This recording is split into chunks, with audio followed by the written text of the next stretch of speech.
Guys, welcome back to my channel. Welcome if you are new. My name is Heather. I'm a homeschooling mom of 3 kids, elementary and high school age. I help you implement systems and strategies in order to overcome the chaos and cultivate simplicity in your home and homeschool. Today we're going to be chatting a little bit about how I do a quarterly reset. So let's get into it. Okay guys, so I have already posted my seasonal refresh, that's what I'm going to call it, for my goals. If you've been watching any of my videos for any length of time, you will know that I set up my year a little bit differently than the traditional 4 quarters. I have my first quarter as January through March. My second season is April and May. Summer is June through August, and then the fall is September through November. December, I do not set any new goals. I focus on family and traditions. That is just what works for me in this current season of life, and so I am continuing to do that. So the first step for my quarterly reset is really to take a look at my goals, to do a review of what went well, what challenges there were, and figuring out what I want to do for the coming season. Now, I do 2 sets of goals. So I have my personal goals, which is what I shared in my quarterly refresh, but then I also have some other projects and things that I want to work on that aren't necessarily related to my personal goals. They may be more business related, or they may just be home management related, which can sometimes bleed over into my goals for the current year. So I will leave that video linked in the description box for you if you want to check it out. That's kind of the first step.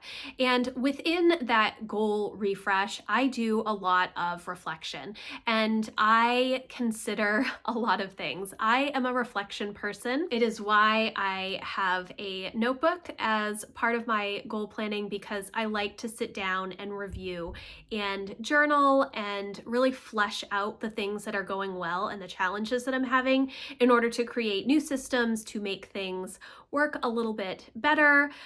There's always something different that needs to be adjusted each season just based on the season in general. I love seasonal living. I love to lean into the different seasons. Works really well because I live in Maine. We have 4 seasons. So that is really important to me. When you sit down to start, you want to review and reflect on your previous season, the goals that you've had, what the struggles are, and where you want to see improvements in the future. It can be done in a multitude of ways. You can use a goal planner like Cultivate What Matters has, the power sheets, which those are releasing next week. I will have a link in the description box for you going through the 2025 power sheets, as well as a link for you to get 10% off your order if you choose to purchase power sheets for 2025 or any of their products. The link will give you 10% off of your total purchase. So you can use a system like power sheets or Moxie Life, or a system like HB90. The HB90 Bootcamp by Sarah Cannon is currently available to purchase right now, and I just took this workshop for the first time in June, and I've followed Sarah Cannon for a few years now. She's an author, and my daughter likes to watch her writing sprints and writing content, and I like her planner content. So I purchased the HB90 Bootcamp workshop from her back in June, and she has a lot of reflections about the time that it takes for you to do things, the different priorities that you have, what needs to get done, what you want to get done, what should get done. All of that kind of stuff is stuff that I will sit down and review and reflect on, because I get a lot out of that reflection time. It really helps me clarify the most important things, and I have to always remember that time is a finite resource. We cannot make time. We can only take time for the things that we find value in. And even if we find value in a lot of things, we still have to fit them in those same 168 hours that everybody has for each week. So that kind of leads into the next section, which is considering my time and sitting down and really fleshing out the big items that need to be done, the things that we do seasonally, any sort of appointments and things like that. I do that in my Erin Condren Life Planner, but I also just take a page in my goals notebook and I just divide it for this next season. It's for 4 months, so September through December, and I list all of the big things that are going on. That's time that we have off from homeschool, big homeschool projects, appointments, events, birthdays, anniversaries, anything that is going to take time throughout the next several months. I write them down because I have to make sure that I understand the actual amount of time that I have to work on things. And this is a great time to make a list, a yes and no list of the things that you want to say yes to and a list of things that you definitely want to say no to.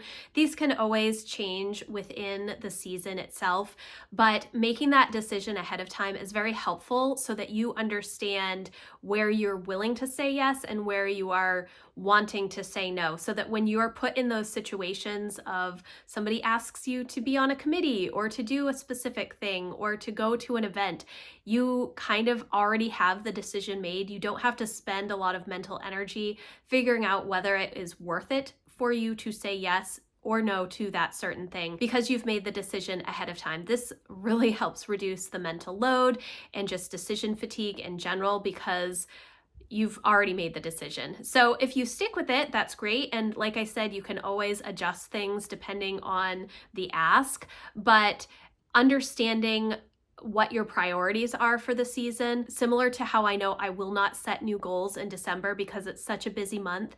And the focus for me is really on family and traditions and resetting for the next year. I know how much time I have, and it's not a lot to do a bunch of extra things.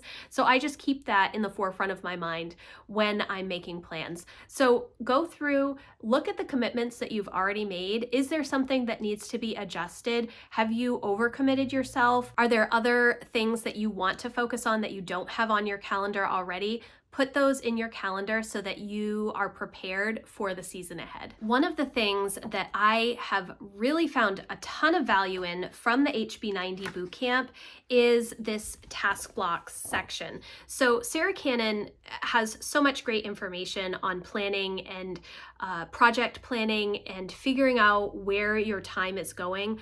I think just as a project management tool, that workshop is so helpful. I'll leave a link for that in the description box if you're interested in checking it out. It's only available, I think, until September 14th or 15th is when she will close the doors for this current workshop, and then it won't open again, I think, until right at the end of the year. But once you have access to the workshop, you get access forever. So even if you feel like you don't have time to do it right now, it's always a good time to have these resources. So taking the time to sit down and figure out your task blocks.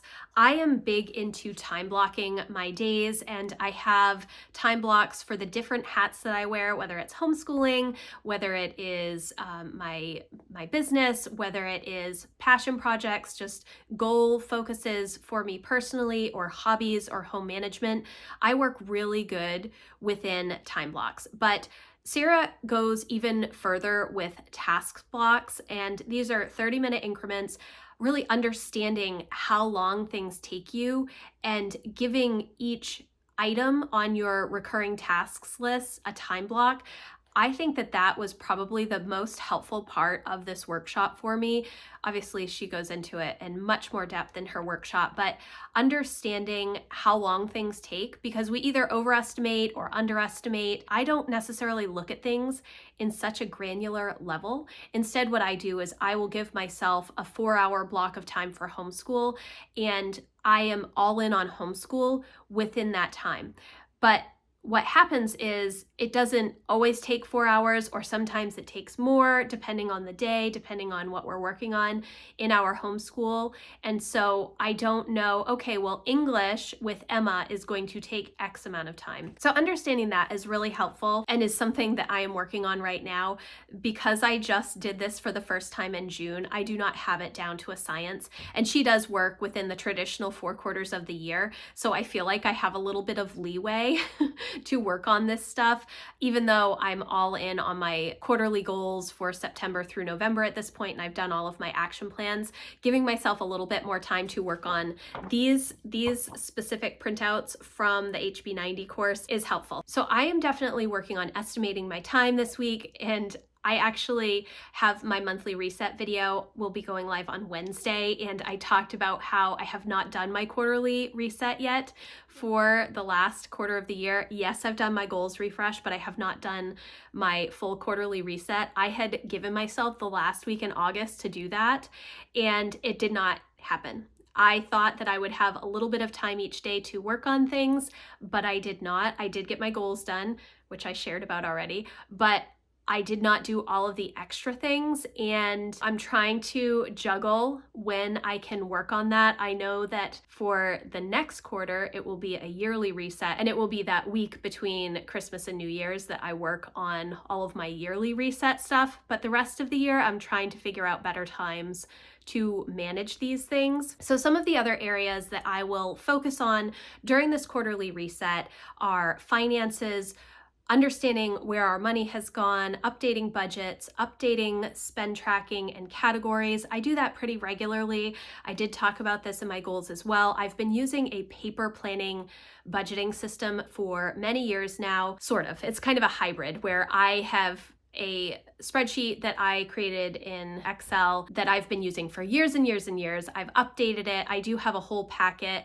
that I sell on my website if you're interested in those printables on how I kind of plan out my budget each month, but I don't need to physically write it out on paper anymore because I have a good understanding of where our money's going, how much we're spending in the different categories, etc. And so I was looking for a new system for 2025, and I did end up settling on Quicken, which is very old school. It's not the fun new YNAB or Every Dollar from Dave Ramsey or even Monarch, but the functionality of Quicken it's what I needed. So going through and just updating my categories, looking at my reporting and seeing if there are areas where I need to make improvements, and then also understanding the next season, what expenses are going to be coming up, especially going into the holiday season. I have a lot of birthdays in October, including Lucy's birthday. We have Halloween, then we have Thanksgiving, Advent, Christmas. All of those things are expenses that we need to make sure that we're budgeting for now. And so just looking ahead a little bit over the next quarter, understanding the outside projects that we need to do, the home projects that we need to do as we're getting ready for the winter, buying oil and pellets and getting all of our systems updated and making sure everything is okay. So a financial reset is definitely part of the quarterly reset. Even if you don't like dealing with your finances, taking a hard look at where you're spending your money is so important. I cannot express how important it is to make sure that you have a handle on what your actual finances are, not just numbers that you pick out of the air. So definitely look at the past quarter and what you have coming up for the quarter ahead so that you can budget well and not put things on credit cards and get into debt, because we do not want that. Another area that I like to look at during my quarterly reset is kind of a digital declutter or digital minimalism system that I have in place. I've talked a lot about tech detox and trying to make sure that I'm not on screens as much, not only just for personal random scrolling, but also business related stuff, which is kind of challenging because I do have an online business. So it makes it really hard. It's very easy for me to just get sucked into answering questions and such. So taking some time to revisit what your guardrails are around digital usage is very helpful, tech usage, and then also taking the time to go through that stuff that you just keep on your phone, on your phone camera, on your computer, random downloads, random links to Instagram reels or books or anything like that. Taking some time to go through that stuff is very helpful. Either categorize it and put it away as some sort of reference file, or you're going to want to delete it and get rid of it or print it or figure out what the next step is. And that's actually something that I'm talking about also in my master to-do list brain dump journal workshop that I'm doing over in my membership community. If you're interested, I have an intro video on YouTube, which I will link. And then if you want to come over it, we are working through that all in the month of September. It may end up bleeding over into October as well, depending on how much I have to chat about, which If you've watched any of my videos, you know it is a lot. So then the last place is kind of home management and home systems to see what is working, what's not, what can you get rid of, what do you need to change for the current season. For me as a homeschool mom and as a mom in general, it's a lot about taking out the fall and winter clothes, making sure we have the sizes of things that we need, making lists to replace things if there are things that the kids have outgrown or need something that is new, and understanding all of that. But then it's also chore systems, the things that we do as a family to make our home run smoothly. We need to just take a look at it. It doesn't mean that you're coming up with a whole new system. And this is definitely something that can be related to your personal goals. If you have a home management goal, understanding the systems that you have in place and what you want to improve over the coming 3 months or 4 months is very valuable information. If you want to tie it to a goal, great. If you are just looking for some new habits, that is also something that is very important. I use the Passionate Penny Pincher Home Planner and all of their lists to kind of help refresh my home management routines each season. It's super valuable. It is available now, their 2025 version. I will leave that linked in the description box. If you don't need a full physical planner, they do have a digital version. I'm not sure if that is available yet. If it is, I will link it. If not, I will see if I can find out when it is available. I think that those lists are very helpful, especially if you're just kind of unsure if this is something newer that you're working on, or if you're in a new home or just a new season of life. Having somebody make some of the decisions ahead of time for you is helpful, and then you take those lists and make them into your own system that will work for your individual family.